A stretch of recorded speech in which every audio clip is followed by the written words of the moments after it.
রঘু রাজা আর কি হইবে রঘু, সব রসাতলে গেছে, সব নাশ হয়ে গেছে। আমি কি কইয়েছিলাম, আমি বারবার কইয়েছিলাম না ওই হাগরের ঘরে মাইয়ারে এনো না এনো না, কেউ আমার কথা শোনো নাই। আমার আইনা মাথায় চড়ে বসেছে, চা চা চা চা, কে না শোনে কার কথা। ওর বউ নিজে তো গোল্লায় গেছে, ওর বড় বউটারেও একেবারে উচ্ছন্নে পাঠাইছে। দেখুন পিসিমা, কি হয়েছে আমি কিছুই বুঝতে পারছি না, কিন্তু আমি দেখতে পাচ্ছি এখানে একজন অতিথি এসছেন। তিনি কোথা থেকে এসছেন, কি কারণে এসছেন, সেসব কিছুই আমি জানি না। আগে আমি ওনার সাথে কথা বলি, ওনার পরিচয় জানি, তারপর আপনার কথা শুনবো। আর দয়া করে একজন অতিথির সামনে আপনি এরকম করবেন না। তুমি কি ওই মাইয়াটার কাছে যাচ্ছ নাকি? খবরদার, ও এক পাও ওর কাছে যাবে না। ওই তো যত নষ্টের মূল, ওই নেই তো ওই বড় বেদবা বউ নিয়ে আসে ছোট বিধবার জন্য প্রসব করাইতে।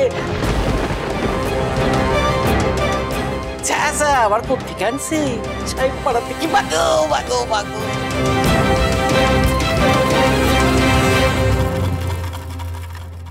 আজ যদি তুমি এর বিহিত না করো, আমি কিন্তু আজ শেখো বিষ খাইয়া আত্মহত্যা করবো।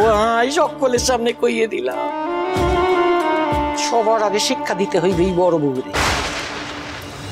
সর মারা ছিলে না আমার বিষ্ণুরে, মারো মারো দেখি, এরে মারো একখান সর।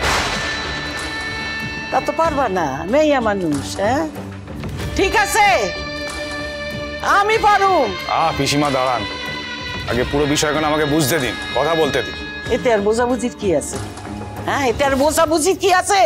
যা হয়েছে সব তো চোখের সামনে হয়েছে, সবই তো দেখতে পাইছো। এমন যে ঘটবে তা আগে কে জানতো বড় বউঠান? দেওয়ান মশাই,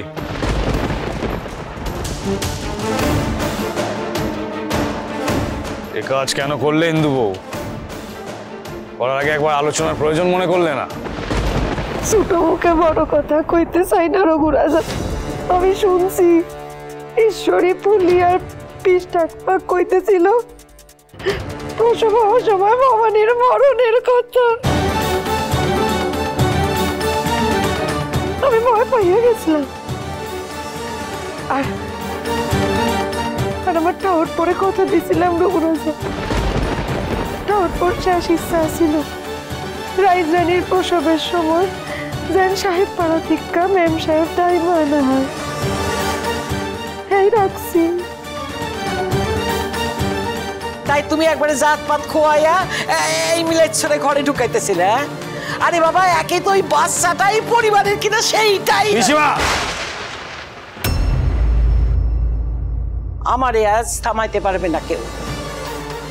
এই বলি বাঁকা ধর ধর, দেখি কি কইরা।